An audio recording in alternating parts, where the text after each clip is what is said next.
Дами и господа народни представители, уважаеми господин Лилков, към настоящия момент МВР не разполага с конкретна информация за опити за използване на безпилотни летателни апарати на територията на Република България за извършване на туристични действия, шпионаж и контрабанда.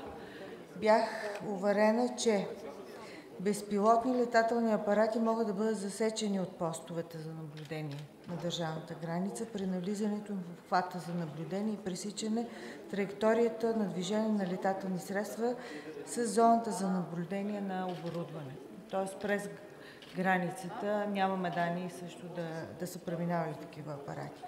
По отношение на правната регламентация, в България няма детайлна регулация все още за производство, вътрешна търговия и използване в национален план, а нова законодателна инициатива следва да се съгласува с Министерството на транспорта, информационните технологии и съобщенията, което на основание регламент номер 216 от 2008 година на Европейския парламент е приело наредба номер N100901 от 2014 година за регистрация, първоначално определяне, поддържане на летателна годност, експлоатация на свръхлеки въздушни средства, обучение и издаване на свидетелства за правоспособност на пилоти и контрол върху тях. Тя обаче не засяга безпилотните въздушни средства с експлоатационна маса до 150 кг. С цел за по-голяма сигурност могат да бъдат определени места на територията на България, където изрично да се забранява преминаването на малки безпилотни летателни апарати. Очевидно трябва да се работи в посока на ново законодателство, но то трябва да бъде съгласувано и с международното.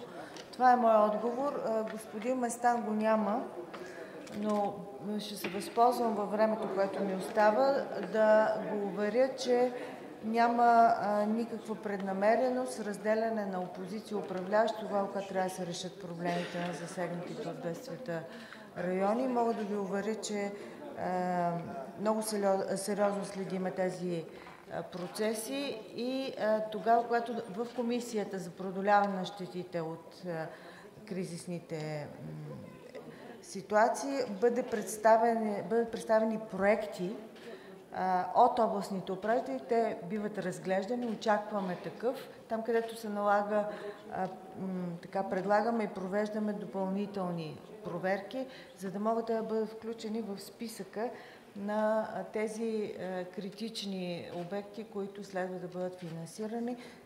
Поне 10 пъти към момента исканията надвишават общия годишен бюджет на комисията. Очевидно трябва да се мисли за други мерки. Благодаря. Благодаря, госпожо министър, за отговора. Слава Богу, засега нямаме такива данни и не са използвани за терористични, контрабандни и разузнавателни цели, но аз смятам, че законовата регламентация е абсолютно наложителна. В този смисъл предлагам да се създаде една работна група междуведомствена от Министерството на отбраната, Министерството на транспорта и съобщенията, МВР и според мен би трябвало да се привлече и Българската академия на науките, където вече има натрупана експертиза по отношение на тези апарати и да започне вече разработването на такава регламентация, защото в момента в Европа, в Съединените щати, в Австралия вече се работи по законодателството им и пак повтарям, тези летателни апарати са много лесно достъпни и дори организации и лица с много ниски бюджети могат да ги използват за нанасяне на тежки поражения и на националната сигурност и, разбира се, сигурността и живота на гражданите. Благодаря.